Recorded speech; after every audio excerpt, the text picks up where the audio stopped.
தோழர்களே, உங்கள் அனைவருக்கும் என்னுடைய மானை வழக்கணத்தை தெரிவித்துக்கொண்டு நம்ம இந்த பதிவில் எதை பற்றி பார்க்க போகிறோம் பார்த்துக்கிட்டிங்கன்னா, கொடுத்ததெல்லாம் கொடுத்தார், இவர் யாருக்காக கொடுத்தார்? ஒருத்தருக்காக கொடுத்தார், இல்லை ஊருக்காக கொடுத்தார்.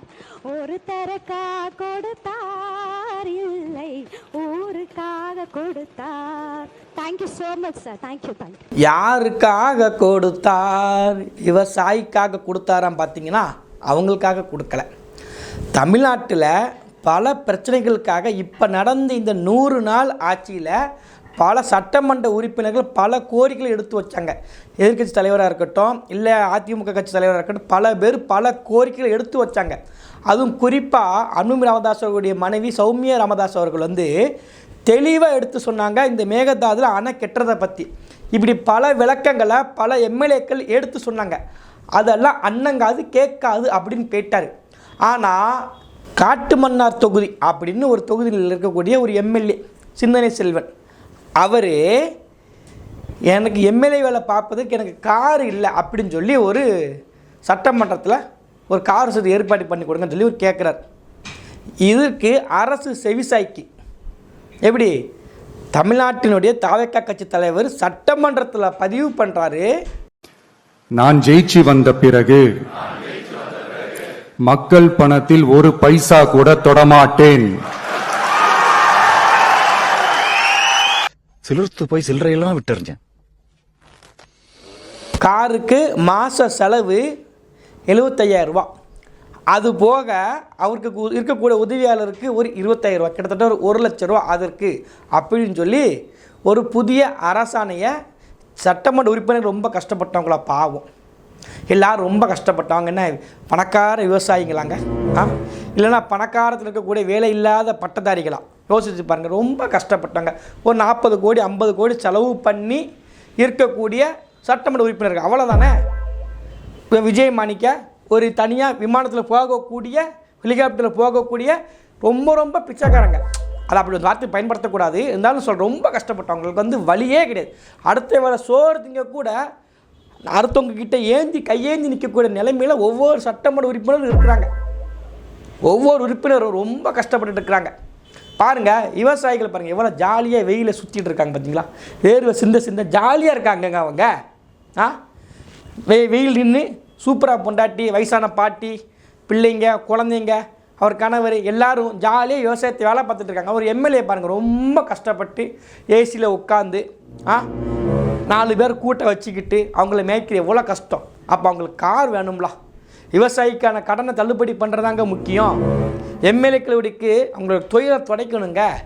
நிறைய எம்எல்ஏக்கள் முதல் தலைமுறை எம்எல்ஏக்கு வந்திருக்காங்கங்க. ரொம்ப கஷ்டப்பட்டவங்க. திமுக எம்எல்ஏக்கு 40 கோடி செலவு பண்ணி வச்சுக்கோங்களேன்.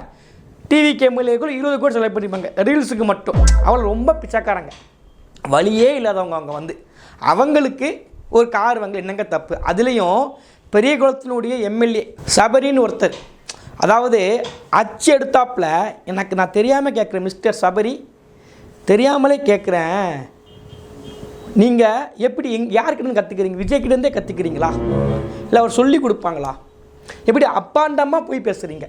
யார் சொல்லிக் கொடுக்குற? உங்கள் கட்சி தலைவரா, இல்லை புஷி ஆனந்தா, இல்லை நிர்மல் குமாரா, இல்லைன்னா ஆதவ அர்ஜுனாவா? எப்படி?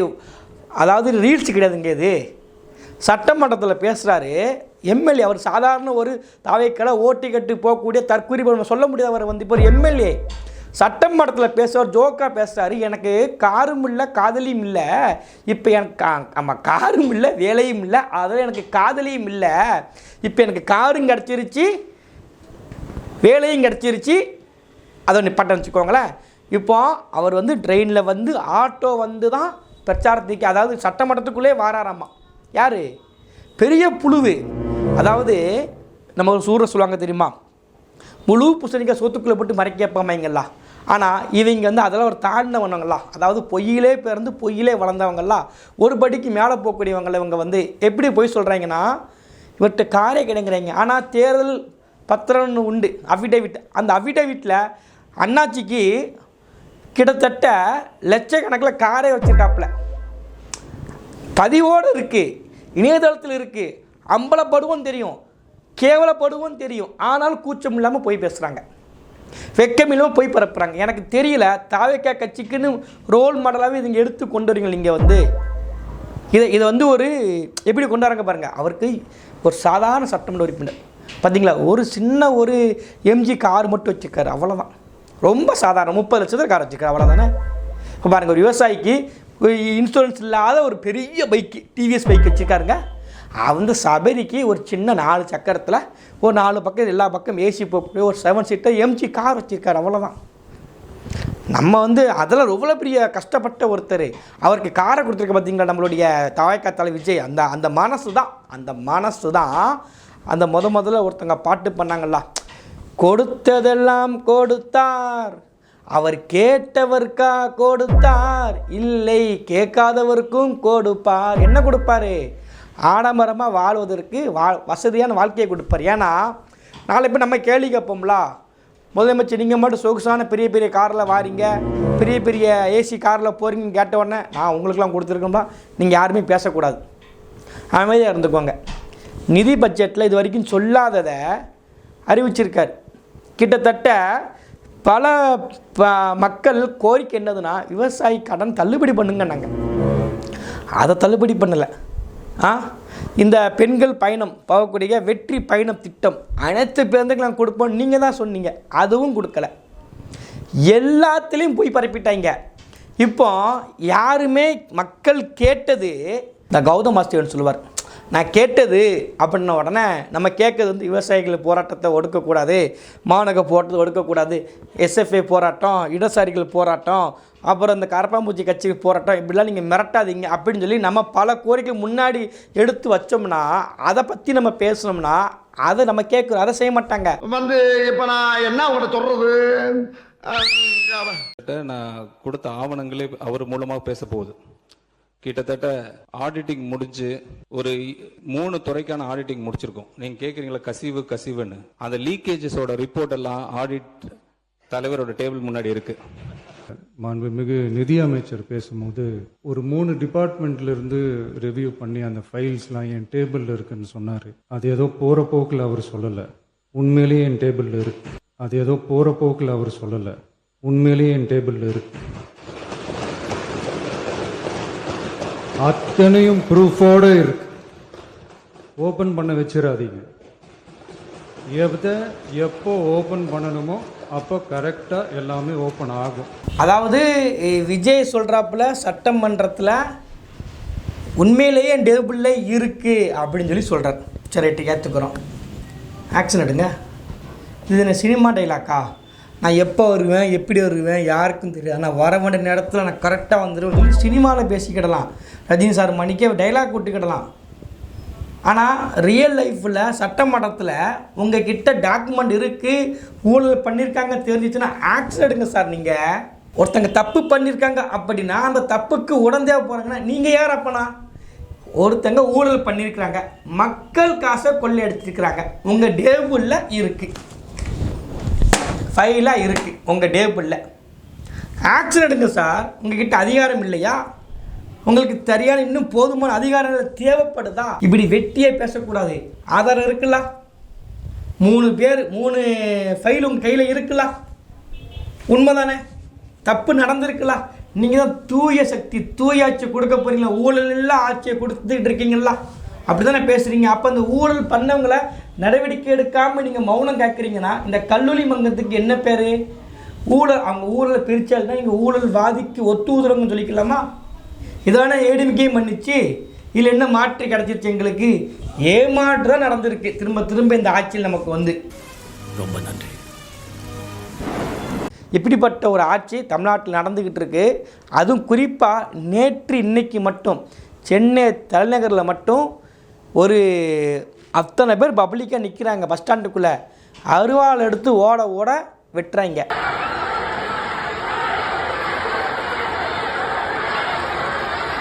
சேலத்தில் ஒரு 2 கல்லூரி பெண்களுக்கு போதை மருந்து, அதாவது சாராயத்தை கொடுத்து கற்பழிப்பு. சேலம் அருகே சமூக நீதி மாணவியர் விடுதியில் மது கொடுத்து 2 மாணவிகளுக்கு பாலியல் வன்முறை நடந்துள்ளதாக புகார் எழுந்துள்ளது. மணலை கடத்துறாங்க அப்படின்னு சொல்லி 2 கல்லூரி பெண்கள் வந்து காவல்துறைக்கு தகவல் கொடுக்குறாங்க. தகவல் கொடுத்த கல்லூரி பெண்களை தாக்குறாங்க. மதுரையில் சிந்தாமணியில் பரமேஸ்வரன்கின்ற ஒரு பூசாரி போலீஸ்காரங்க அடித்து தாக்குதலில் இறந்து விட்டாங்க சொல்லி அவர் மனைவியும் அவருடைய பையனும் புகார் தெரிவிக்கிறாங்க.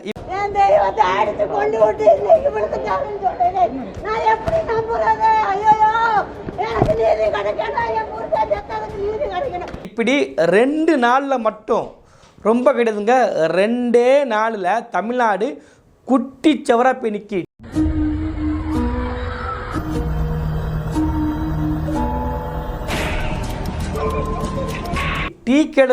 டீ குடிக்க முடியல. விஜய் சொன்ன மணிக்கு டீ குடிக்க முடியல. ஒரு டீ கடையில நிம்மதியா டீ குடிக்க முடியல. போதையை போட்டு வந்து எல்லாரும் வெட்டிட்டு போயிடறானுங்க. இதெல்லாம் நாடா இல்ல காடா? இங்க கவர்மெண்ட்னு ஒண்ணு இருக்குதா இல்லையா?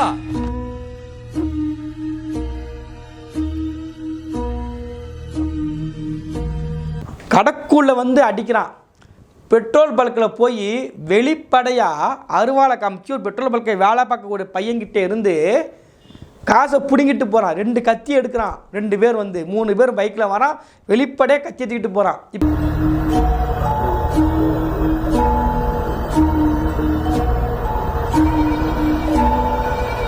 இப்படி தமிழ்நாட்டில் சட்ட ஒழுங்கு ரொம்ப மோசமாக போய்கிட்டு இருக்கு. கோயமுத்தூரில் ஒரு கிருஷ்ணர் கோயிலை வெடிகுண்டு தூக்கி போடுறான். எதற்கான எல்லாம் ரீல்ஸ் மோகம்.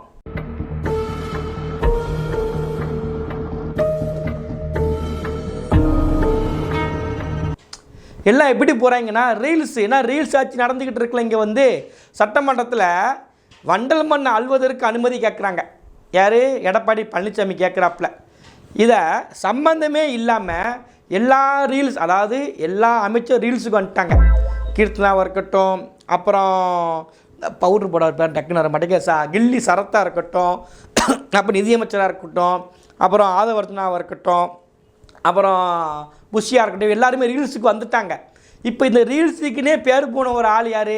நம்ம அண்ணன் பிரபு அண்ணன்.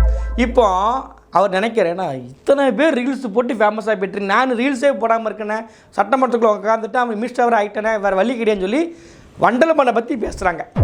இந்த வண்டல் மண்ணை பற்றி பேசுவதற்கு அது விவசாயிகள் பயன்படுத்தக்கூடிய ஒன்று. சம்பந்தமே இல்லாமல் விவசாய மாஃபியாக்கள் நாங்கள் கையெடுக்க விட மாட்டோம். எடப்பாடி தெளிவாக சொல்லிட்டார். செங்கச்சூளைக்கு பயன்படுத்துறது களிமண். எப்படி? களிமண். களிமண்ணை பயன்படுத்தாங்க, வண்டல் மண்ணை பயன்படுத்த மாட்டாங்க. அந்த விவசாயிகள் பயன்படுத்தக்கூடிய ஒன்று. விவரம் தெரியாமல் பேசாதீங்க அப்படின்னு சொல்லி உட்கார ஸ்டாப்பில். விவசாயிகளை யாரும் மாஃபியான்னு சொல்லல, விவசாயிகள் செயல்படுறது யாருன்னு இங்க இருக்க எல்லாருக்குமே தெரியும். மாண்புமிகு பேரவை துணைத் தலைவர் அவர்களே, வண்டல் மண்ணை எதுக்கும் பயன்படுத்த முடியாது. நிலத்துக்கு தான் இயற்கை உரமா பயன்படுத்த முடியும். அதிமுக ஆட்சி செங்கல் சூளைக்கு வண்டல் மண் அதிகமாக பயன்படுத்த முடியாது. களிமண் தான் பயன்படுத்த முடியும், செம்மண் தான் பயன்படுத்த முடியும். இதுதான் தமிழ்நாடு நடந்துகிட்டு இருக்கு. ரீல்ஸ் போட்டு துடிச்சிட்டு இருக்கிறாங்க. இவங்க ஒரு பக்கம் ரீல்ஸ் போடுற ஆட்சியாக நினைக்கிறாங்கன்னா, இவங்க நினைக்கிறாங்கன்னா இங்கே இருக்கக்கூடிய கீழே இருக்க அடிமட்டம் இருக்கக்கூடியவங்க யாரை வெட்டலாம், யாரை கொலை பண்ணலாம், எங்கே கத்தி குத்து நடத்தலாம், எப்படி ரீல்ஸை போட்டு ட்ரெண்ட் ஆகலாம், எப்படி நம்ம தாவிக கட்சியை இணைஞ்சு நம்ம எப்படி மினிஸ்டராக போகலாம், அதான் வாய்ப்பு கொடுக்குறாங்க. எங்கள் கவர்மெண்ட் அரசு வழக்கறிஞருக்கு ஆடு திருட்டின வழக்கு உள்ளவருக்கு அரசு வழக்கறிஞர் பொறுப்பு கொடுக்குறாங்க. அப்போ அவன் நினைக்கிற நம்ம எப்படி தாவிக்க கட்சியுமே எப்படி உழைக்காமல் முன்னேறலாம் பார்த்தான். இதுதான் ஈஸியான வழி. பெட்ரோல் குண்டை போடு, அருவாள் தூக்கி வெட்டு, தாவிக்க கட்சியில் போய் சேரு, ஃபாலோவர்ஸை கூட்டு, நம்ம தான் சோசியல் இன்ஃப்ளூயன்சர். கலநோட்டு அடித்தவன் மினிஸ்டர் கூட பக்கத்து நின்று பேசுகிறான். யார்? இன்றைக்கி இவன் வந்து டிவிக்கேல இன்றைக்கி அவன் வந்து இன்ஃப்ளூயன்சர், கலநோட்டு அடித்தவன் இவன். இப்போ இவங்க எல்லாம் தான் தாவிக்கால இன்ஃப்ளூயன்ஸில் இருக்கிறாங்க. இன்னொருத்தன் பெண்கள் ஆபாசம் பேசுகிறான் இப்படின்னு பேசினான் ராம்குமார். பொது இடத்துல மன்னிப்பு கேட்டான். இன்றைக்கி அவன் தாவிக்கால இன்ஃப்ளூயன்சரு. அப்போ இவங்களுக்கு என்னென்னா எதையாவது ஒன்று பண்ணி ஃபேமஸ் ஆகி என்ன பண்ணணும்? தாவிக்க கட்சிக்கு பேரணும். அதற்கு சமூக சீர்கேடை எடுத்து பண்ணிக்கிட்டு இருக்கிறாங்க. இந்த ரீல்ஸ் ஆட்சி இந்த 100 நாளிலேயே ஒட்டுமொத்த பேருடைய வெறுப்பை சம்பாதிச்சிருக்காங்க. நமக்கு ரொம்ப ஹாப்பி. குமுதா ஹாப்பி என்னாச்சு நம்ம நினைக்க ரொம்ப ஹாப்பி. தயவு செய்து உங்களுக்கு அறிவு மட்டும் வந்துடாமல் இப்படியே நடத்துக்கோங்க. நன்றி.